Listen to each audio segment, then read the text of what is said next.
Saludamos al abogado Vicente Solano. Él es académico, experto en teoría política y derecho constitucional. Doctor Solano, quisiéramos conocer su punto de vista sobre una nueva situación preocupante y que no deja de generar incertidumbre desde ahora. Esto es el procedimiento que pretenda seguir Daniel Noboa tras la inscripción de su candidatura y esta quede en firme. De acuerdo con su propia versión y la de portavoces de su gobierno, la vicepresidenta no entra en planes. ¿Qué alternativas habría? Buenas, querido Gustavo, ¿cómo estás? Espero muy bien. Y todos a quienes nos ven y nos escuchan, muchísimas gracias por la invitación, siempre es un gusto. Bien, me parece que en primer lugar, creo que ya hace algunos meses teníamos claridad sobre el panorama jurídico, al menos que le tocaba enfrentar al presidente de la República en el caso de que él decidiera, ¿no es cierto?, ir hacia la reelección presidencial, aunque mucho se había argumentado por algunos sectores, sobre todo afines, diríamos, al presidente de la República, en el sentido de que él no podía o no debía más bien pedir licencia. Me parece que ya el Consejo Nacional Electoral justamente ha señalado en los días anteriores de que él, ¿no es cierto?, cumpliendo con lo que señala el Código de la Democracia, justamente, ¿no es cierto?, debe pedir, en este caso, licencia para realizar la campaña electoral. En ese sentido, pues evidentemente, digamos así, el presidente de la República debería, ¿no es cierto?, entonces pedir esa licencia para hacer campaña. Como decíamos ahora bien, la cuestión es efectivamente si es que no se cumple o no se da cumplimiento a esta normativa. Como decíamos también, efectivamente ahí pues quien es el órgano competente para resolver si es que hay algún tipo de incumplimiento o alguna duda de aplicación justamente de las disposiciones normativas que regula el código, que contiene el Código Orgánico de la Democracia, es justamente el Tribunal Contencioso Electoral, el TC, que básicamente es quien debe resolver justamente y sancionar el caso. Como decíamos, Una ahora se ha licencia señalado, ¿no es por cierto?, de horas, que una licencia por horas es la alternativa que acaricia, que persigue el oficialismo. ¿Es esto factible? me parece que no es factible, ¿no? En este caso, ¿no es cierto?, el propio Tribunal Contencioso Electoral tiene que definir objetivamente esto, pero ya en anteriores decisiones de carácter jurisprudencial, ¿no es cierto?, inclusive se ha señalado, ¿no?, en el caso, por ejemplo, del propio proceso que se resolvió en contra del alcalde justamente de Quito, ¿no? Pavel Muñoz, se señala justamente de que él no podía hacer campaña justamente, a pesar de que él incluso señaló, ¿no es cierto?, claramente dentro del proceso, de que él lo había hecho fuera de las horas, diríamos así, ¿no es cierto?, de trabajo que tiene dentro de la alcaldía. Y ahí justamente también ya el propio Tribunal Contencioso Electoral indicó pues de que la calidad justamente, ¿no es cierto?, de autoridad y de funcionario público, ¿no es cierto?, no se puede suspender simplemente al decir yo dejo de ser, ¿no es cierto?, alcalde porque luego de las 5 o 6 de la tarde, ¿no es cierto?, yo ya dejo de cumplir esas actividades y dejo de ser funcionario y autoridad pública. Eso no es así. Justamente le persigue, ¿no es cierto?, esa cualidad de funcionario, de autoridad, y evidentemente, pues por lo tanto, con esa categorización que hizo el propio Tribunal Contencioso Electoral, determinó pues de que él, ¿no es cierto?, había cometido una infracción electoral y que por lo tanto debía ser sancionado y cómo se lo ha hecho. Entonces, yo creo que en esa línea de lo que ya ha dicho el propio Tribunal Contencioso Electoral en precedentes anteriores, ¿no es cierto?, y en sentencias anteriores, pues eso es obviamente un precedente que debe respetarse, debería respetarse. Por lo tanto, yo creo que no sería factible efectivamente de que, ¿no es cierto?, solamente se pueda dar una licencia únicamente por días y horas específicas. Creo que ahí, inclusive, estimado Gustavo, hay que ser claros, ¿no? La normativa tiene una finalidad, un objetivo, ¿no? Algunos dicen una ratio legis, ¿no?, una razón de la norma, un espíritu de la norma, y que es justamente de que se evite la posibilidad de que si es que un funcionario y una autoridad, en este caso, ¿no es cierto?, va a la reelección, pueda entrar, ¿no es cierto?, en desigualdad, ¿no es cierto?, frente a los otros candidatos o candidatas que vayan a presentarse a la, en este caso, elección presidencial. Porque justamente, ¿no es cierto?, si es que el presidente de la República, ¿no?, está en campaña, inclusive, ¿no es cierto?, puede hacer uso de los bienes del Estado, ¿no es cierto?, y por lo tanto, ¿no?, eso sería una carrera totalmente inequitativa para los demás candidatos presidenciales, ¿no? Alguna vez se acusaba, ¿no es cierto?, de que efectivamente no puede ser de que el presidente de la República, o en este caso quien buscaba la reelección presidencial, pueda tener el acceso a todo ese tipo de armatoste que implica, ¿no es cierto?, los bienes públicos, porque los puede utilizar en la campaña. Y eso es algo que es muy difícil de evitar si es que efectivamente no se pide esa licencia, ¿no? Entonces, Si la ¿cómo podría? licencia por horas no es una figura factible, ¿hay alguna otra en la que, como dice el oficialismo, no entre en planes la vicepresidenta?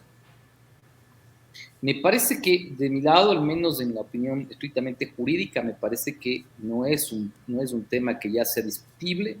Sin embargo, obviamente, y ahí lo dejo a salvo, ¿no? ¿Qué pasará en el Tribunal Contencioso Electoral? Porque como ustedes y todos conocemos, lamentablemente en las últimas semanas han habido cambios bastante irregulares, justamente incluso de la presidencia del Tribunal Contencioso Electoral, y han habido, diríamos, algunas situaciones que sí preocupan, ¿no? De qué es lo que puede decir el Tribunal Contencioso Electoral. Pongámonos en esta situación, estimado Gustavo, y haciendo una suposición nada más. ¿Qué pasa si el presidente de la República decide finalmente pedir, entre comillas, esta licencia, ¿no? ¿Qué pasa si efectivamente inclusive se demora, ¿no es cierto?, el propio Tribunal Contencioso Electoral en decir si es que efectivamente debe o no hacerlo, ¿no? ¿Qué pasa si no lo hace inclusive el presidente de la República? ¿Cuál sería la sanción que establecería el Tribunal Contencioso Electoral a quien podría ser luego el presidente de la República? ¿Podría el Tribunal Contencioso Electoral en último caso decir, bueno, como usted incumplió, ¿no es cierto?, esa obligación de pedir licencia, usted tiene que en este caso dejar el cargo, debe ser cesado en el cargo? Yo lo veo muy difícil. Yo creo que Pero muy parte probablemente. usted de una situación que no deja de ser un prejuicio, o hay suficientes evidencias para concluir así que el Tribunal Contencioso Electoral esté cooptado. Yo creo que el Tribunal Contencioso Electoral, más allá de, efectivamente, como digo, de estas irregularidades que son obviamente observables, ¿no? Porque son efectivamente, al menos la sustitución del presidente del Tribunal Contencioso Electoral me parece que es claramente ilegal, ¿no? Sin embargo, más allá de eso, me parece que, como digo, ¿qué podría hacer el Tribunal Contencioso Electoral frente a una posibilidad de que el actual presidente de la República y además candidato a la reelección no cumpla justamente con esa normativa? Y la cuestión es cuál sería la sanción, porque efectivamente la cuestión es luego, bueno, si no cumplió, ¿no es cierto?, esa obligación de tomar esa licencia, ¿cuál sería la sanción que podría establecer el Tribunal Contencioso Electoral? Evidentemente es algo grave, pero también, por ejemplo, la Corte Interamericana de Derechos Humanos, ya en el caso Petro, ha establecido que los órganos de carácter administrativo, en este caso electoral, efectivamente, y también, obviamente, pueden establecer sanciones, pero jamás podría ser la destitución del cargo, ¿no? Es una cuestión que es debidamente vulneraría un principio de proporcionalidad justamente entre la infracción y la sanción, ¿no? Yo creo que va a ser difícil, yo diría difícil inclusive, en el mejor de los casos, de que el Tribunal Contencioso Electoral probablemente sancione de una manera, diríamos, grave al propio presidente de la República, ¿no? Eso obviamente es una suposición, ¿no? No descarta, por tanto, usted, doctor Solano, la posibilidad de alguna burda maniobra que intente burlar los mecanismos democráticos que de otra manera, y de acuerdo a varios constitucionalistas, tiene una norma bastante clara. Sí, efectivamente, yo creo que el artículo que dispone lo de la licencia no hay mayor interpretación que hacer.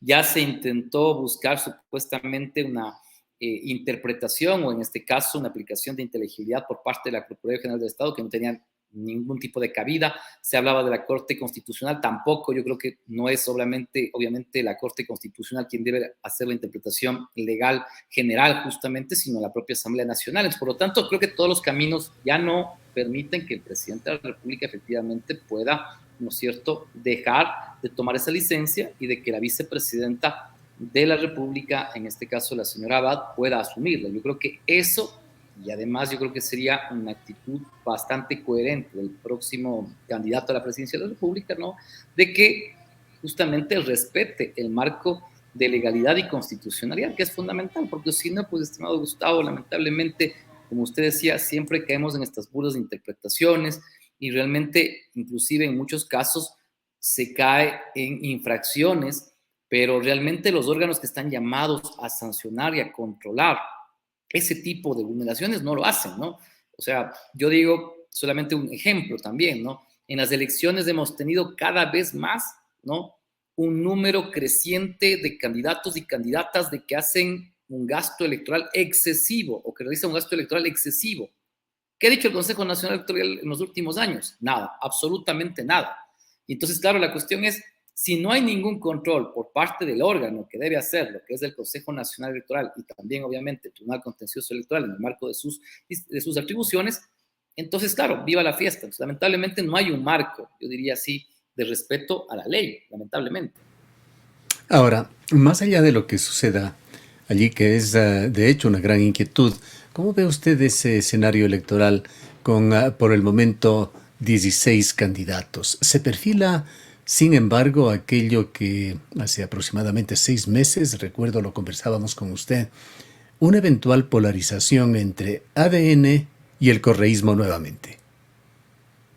Bien, lo primero es que creo que los datos en todas las encuestas nos dicen, en un caso, Álvaro Marchante, y en el otro caso otras encuestas nos dicen efectivamente de que, claro, alguno le pone primero al presidente de la República, otro le pone a la candidata de la Revolución Ciudadana, pero los dos básicamente diríamos con números bastante altos y diríamos así con una distancia bastante grande del tercero, ¿no?, que en algunos casos es Topic sobre todo, y por lo tanto, y además digamos detrás de él ya por ahí uno que otro candidato que tiene un 3-4% y todos los demás que están menos del 1%, que básicamente diríamos así no tendrían oportunidad, diríamos, de estar al menos en la segunda vuelta. Yo creo que eso demuestra efectivamente de que hay una polarización todavía. Sin embargo, ¿no?, yo creo que siempre, como decíamos, hay un espacio también para la posibilidad de que haya diríamos, no sé si necesariamente como una especie de outsider, pero sí alguien que podría entrar a competir también, sobre todo el espacio, yo diría, de la centro derecha, ¿no? Yo creo que a mí me parece una candidatura que podría tener un crecimiento muy interesante, es la propia de Jan Topic.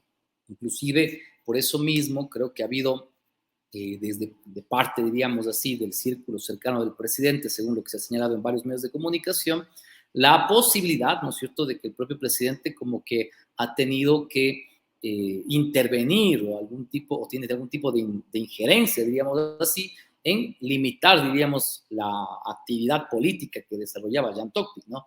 Inclusive se habla de que hay presiones para que no sea candidato, para que no hubiera querido ser candidato, ¿no? Yo creo que la posibilidad de que exista todavía un tercero que pueda entrar en disputa es posible. Sin embargo, como están hasta ahora las encuestas, pues evidentemente yo creo que la posición de quienes van a ir a la segunda vuelta claramente estaría entre la Revolución Ciudadana y ADN.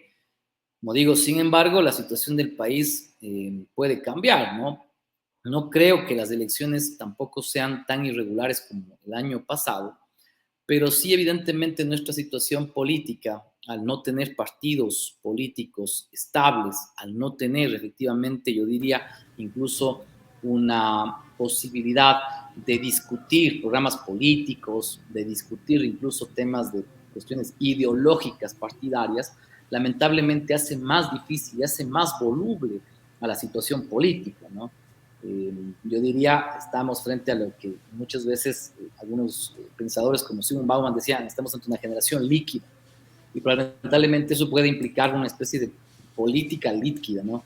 Que lamentablemente en la mañana amanecemos con algún tipo de situación, ¿no es cierto?, grave en el país, que puede conmocionar al país y puede cambiar probablemente de un resultado electoral, ¿no? Y efectivamente, pues no tendríamos, digamos, la posibilidad de tener con claridad todavía un panorama político electoral. Todavía yo creo que hay posibilidades. Sin embargo, yo creo que es mucho más difícil, obviamente, para los 7, 8 últimos binomios presidenciales, porque realmente su votación es bastante ínfima, ¿no? Como digo, son situaciones distintas. Alguien decía, pero miren, el caso del propio presidente Noboa, que en base al debate que se presentó entre los candidatos en la primera vuelta, ¿no es cierto?, él pudo crecer muchísimo. Pero yo creo que hay otros elementos de esa candidatura que también deberían sopesarse, ¿no? Recordemos que Daniel Noboa es hijo, ¿no?, de quien fue 5 veces candidato a la presidencia de la República, ¿no?, Álvaro Noboa, además de ser, ¿no es cierto?, uno de los hombres, digamos así, más ricos del país, ¿no? Y además que ha llevado haciendo política más de 25 años. Entonces yo creo que Noboa tiene, obviamente, una trascendencia y además una historia, ¿no es cierto?, político-electoral que es mucho más atrás de Daniel Noboa. No es lo mismo ¿Qué le probablemente parece a decir, usted esa especie de disolución que ha tenido lo que se convirtió en una corriente fuerte que tuvo una tercera posición en las elecciones anteriores, la derivación de Fernando Villavicencio de Construye y Gente Buena, que prácticamente aparece sin posibilidades ahora?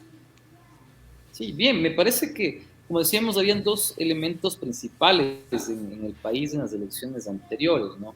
Lo uno, los casos efectivamente judiciales, que ahora un poco se han desvanecido en estos tiempos, ¿no? Pero que justo aparecen siempre en elecciones, es lo extraño, ¿no? Y lo segundo, efectivamente, el magnicidio de Fernando Villavicencio. Más allá de si es que efectivamente quiénes fueron los autores intelectuales del asesinato, eso cambió el panorama político del país y los resultados político-electorales. Sin embargo, yo creo que en este momento, ¿no? Eh, hay claridad de que mucha de la gente que votó justamente por Construye con la candidatura de Fernando Villavicencio, a pesar de que él efectivamente falleció y ya no era candidato, ¿no? Sí era, como diríamos, un voto solidario, ¿no? Un voto de apoyo a la causa que tenía Villavicencio y en ese momento pues le permitió a Construye tener un bloque prácticamente de más de 20 asambleístas. Eso no va a pasar ahora. Yo le veo A muy Henry difícil que Cucalón eso pase. con su mochila social cristiana y de creo, ¿no le ve usted como una posibilidad, como un eventual outsider? Es mucho más difícil, es mucho más difícil. Yo diría que Calón es un hombre que debate, que tiene un buen nivel de debate, me parece que es conocedor, me parece que podría hacer un buen papel, pero realmente la situación de Construye, ¿no? Me parece que no es la mejor, inclusive para poder, diríamos, disputar una presencia electoral mayor, ¿no? Por eso decía, es mucho más factible probablemente para Jan Topic, ¿no? A quien lo ven muchos, ¿no? Como una posible opción de esa opción securitista, ¿no? O de garantizar seguridad de lo que no cumplió efectivamente el propio presidente Noboa, ¿no? Yo creo que por ahí puede ser un elemento también que lo distingue, ¿no? Claramente, y yo creo que incluso ahora que ha presentado sus videos, que está presentando obviamente ya su candidatura, va por esa misma línea, ¿no? Me parece que Topic, ¿no? Además ha aprendido algunos elementos de lo que le perjudicó la elección anterior, ¿no? Entonces, probablemente yo creo que tiene una buena posibilidad. Sin embargo, los otros candidatos, como digo, me parece un poco más difícil, a pesar de que algunos de ellos me parece que son buenos candidatos, como digo, tienen un discurso interesante, podrían hacer apariciones muy interesantes en los debates, pero como digo, no es una situación igual a la del presidente Noboa, ¿no? No es que Desde un solamente punto de no vista va a ganar el debate. estratégico de los votos, ¿cómo va a influir esa atomización del correísmo con casi media docena de candidaturas? La principal y etiquetada como Revolución Ciudadana sería de Luisa González con su binomio Diego Borja, pero está allí Gema Ormaza, está Carlos Rabascal, está Leonidas Issa, está Pedro Granja. ¿Qué va a pasar? ¿Qué influencia va a tener esta pluralidad de candidaturas en la primera vuelta y qué comportamiento se podría esperar y posibles aportes en una segunda? Y lo primero es que, diríamos, tenemos una atomización tanto de las izquierdas y de las derechas, ¿no? Yo creo que tenemos de los dos lados, hay una división bastante franca, ¿no? Eh, Se intentó dar una posible unidad de las izquierdas, que me pareció muy interesante y que me parece cumplió al menos un objetivo, ¿no? Que es la posibilidad de que en segunda vuelta se pueda aperturar un debate para conseguir, yo diría así, por parte sobre todo de la Revolución Ciudadana, un espacio de discusión y de posible apoyo, ¿no? Yo creo que eso hay que medirlo, pero me parece que en este momento esa apuesta, diríamos, de apertura de la unidad por parte de la Revolución Ciudadana y de otros partidos de las izquierdas, hace esa apertura, ¿no? Permite uno, entre comillas, limitar la agresión que puede existir de la mayoría de fuerzas políticas de izquierda hacia el correísmo, ¿no? Hacia el correísmo que identificado como izquierda, progresismo, diríamos, ahí habría que definirlo mejor. Y lo otro, efectivamente, como digo, es de que eso le permita probablemente a la Revolución Ciudadana, por ejemplo, ¿no?, en segunda vuelta lograr conseguir lo que no se ha conseguido en ninguna de las dos elecciones anteriores, que es un acuerdo que permita darles un apoyo de parte de las demás fuerzas de izquierda o de la mayoría de fuerzas de izquierda. Y me parece que esa ventana se abrió. Habrá que ver, evidentemente, yo digo, al final, qué es lo que sucede en esta primera vuelta. Pero si la Revolución Ciudadana logra llegar a la segunda vuelta, que no va a ser fácil, me parece, tiene buenas opciones, pero evidentemente, como digo, la situación electoral es bastante compleja. Yo diría, tiene la mayor número de posibilidades de llegar a la segunda vuelta, pero siempre hay cosas, ¿no?, que efectivamente, como digo, pueden suceder.